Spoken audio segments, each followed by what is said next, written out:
we are now dealing with a new step in the understanding in EHS and ElectroHyperSensitivity and multiple chemical sensitivity characterization. That is very important because now we have objective markers, biomarkers, that can be routinely tested. Since the last 4 years, I personally examined clinically and investigated biologically 1,216 patients which were referred as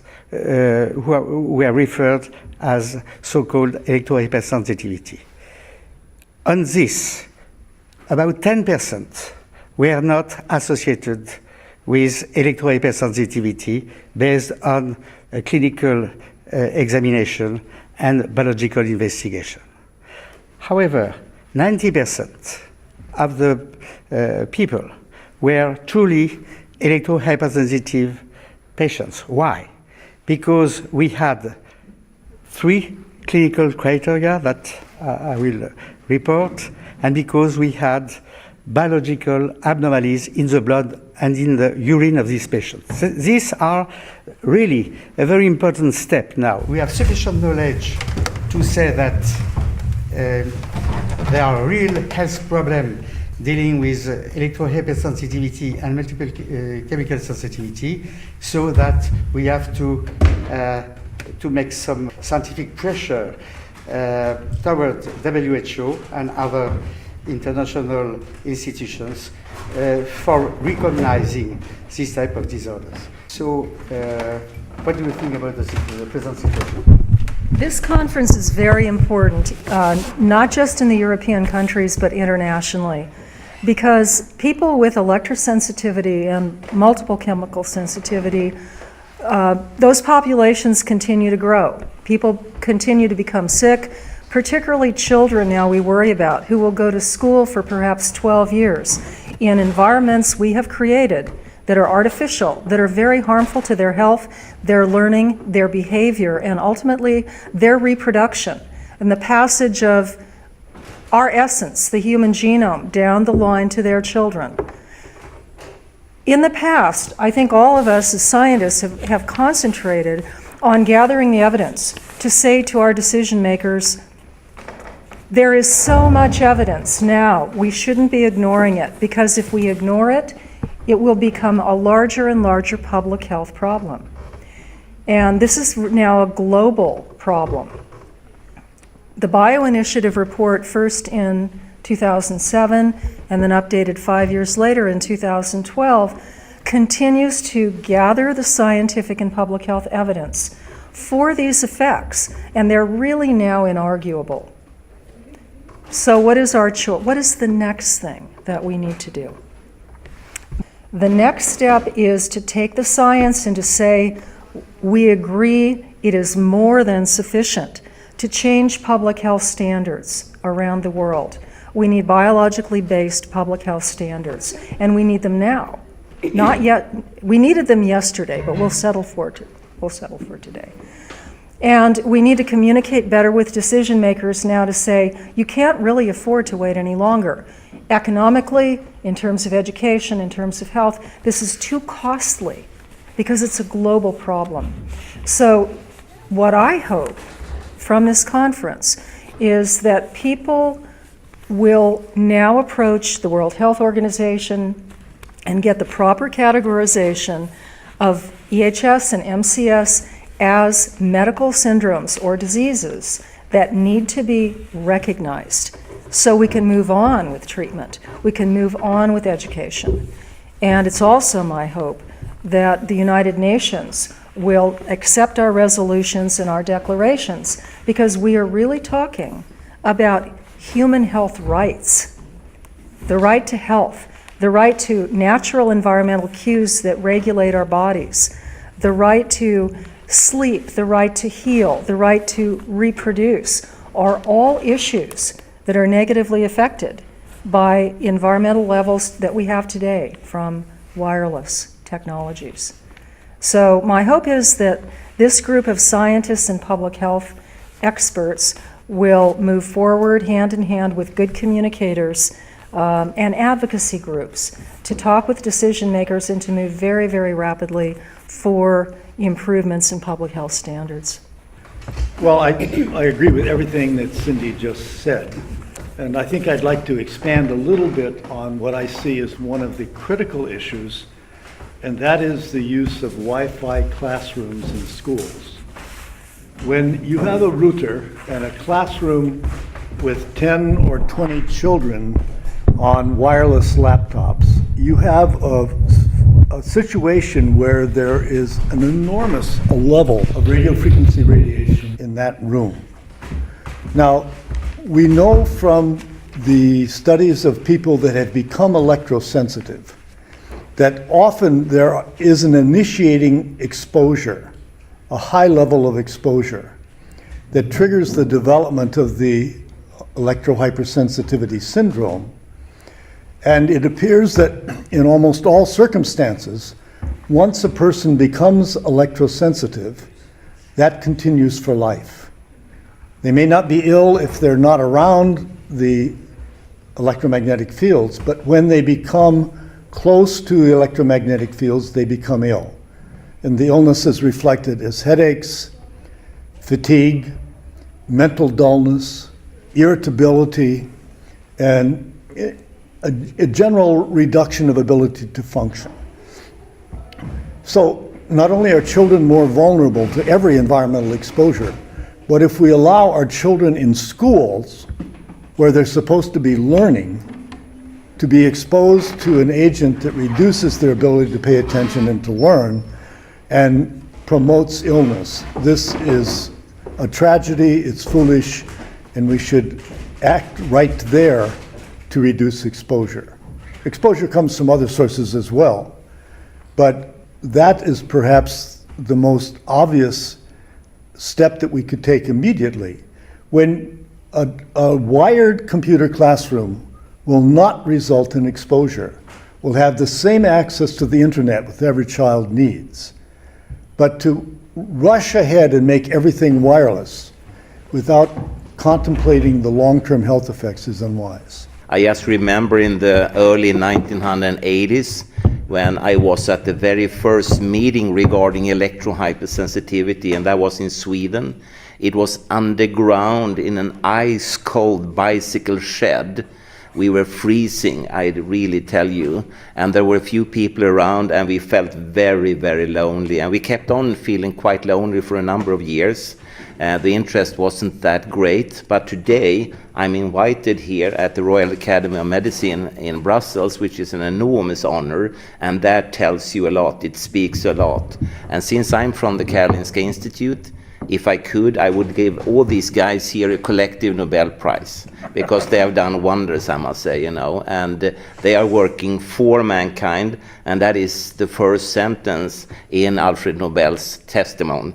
So that is what he pressed on, that people should work for the benefit of mankind, and these people have really done that. Thank you. It's almost to open the already open doors, to reinforce the necessity to, I would say, to ban the wireless internet communications in schools. I see this as the rising big problem for human health. Authorities say that the exposure is within the ICNIRP guidelines, and we know that the ICNIRP guidelines do not take care of long-term effects or of non-thermal effects. That's to say, the effects we can see which are not depending on tissue heating.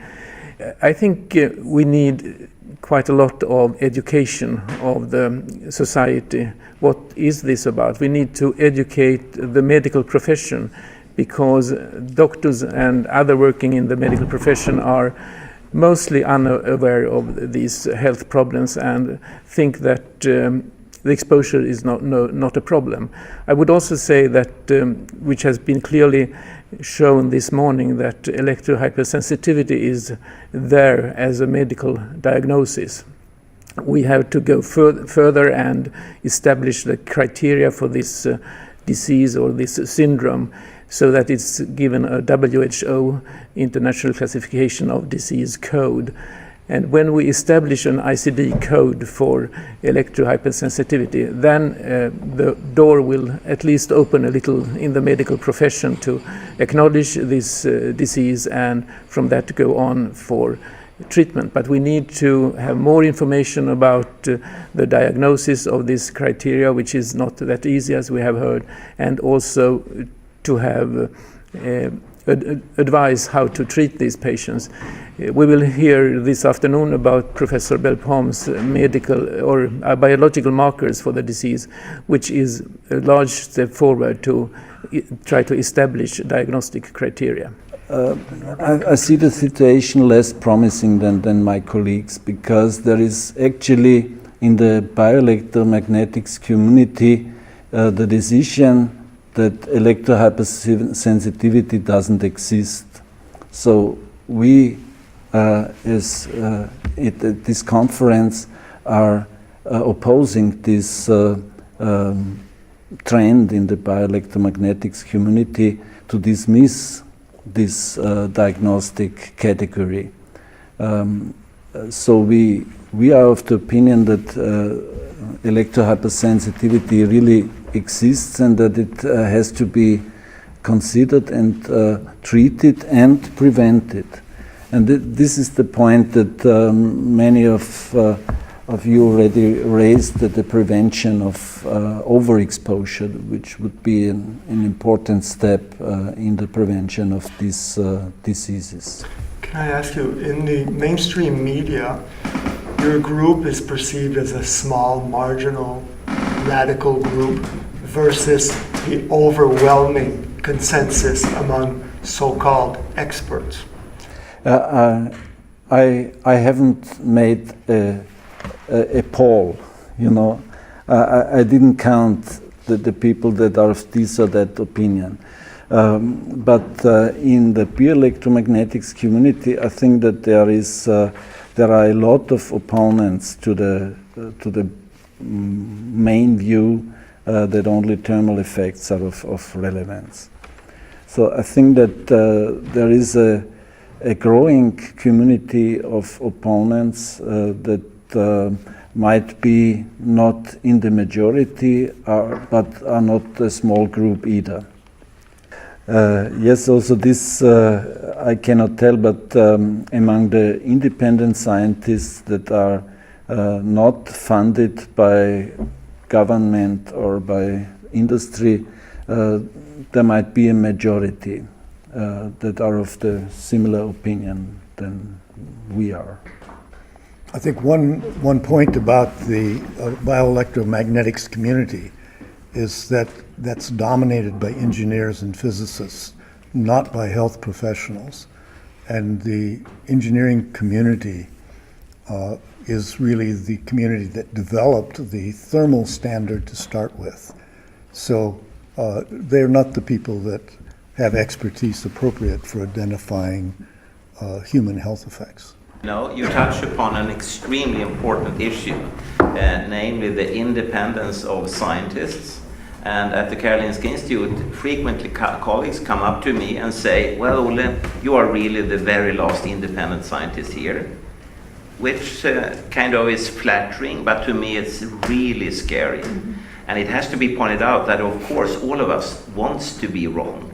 We want it to be completely safe. We want to be able to tell parents it was okay to go to the wireless schools and so on. But then, of course, a huge proportion of the scientific literature all at the same time needs to be wrong. And we are talking about thousands and thousands of papers that are already published and more are coming. I mean, per week it could be 20, 25, 30 papers arriving in my computer. So it's stressful from that point of view. And then, of course, one has to remember that very many investigations and results and so on, they actually started with one single scientist. So we could be right, and then we will be sad. So there are actually three issues, the cancers, the reproductive problems, and the symptoms of electrical hypersensitivity that are all influenced by our exposure to electromagnetic fields. And there's plenty of science to document that, both at the low frequencies and at the radio frequencies. And I think most of the people here want to prevent that from happening. They want to prevent people from becoming ill. Their quality of life diminishes so much. And so if we can protect children to begin with and improve everyone's standard of health care, I think this is what we're all aiming for. The comment is about the IARC decision in 2011 to classify radio frequencies as a possible human carcinogen group 2B, and based on brain tumor risk. And after that, the evidence, I would say, has increased even, so we could say that it's probable human carcinogen, which some scientists around the world propagate for class 2A. So the bottom line is, if there's something that is at least a possible human carcinogen, why are we exposing our children to that? And where we don't know the long-term effects. There are no children that have been exposed for 12 years and who have been followed up to 70 or 80 years, what the time life would be. So I think this is a horrifying situation in the schools in many countries by now.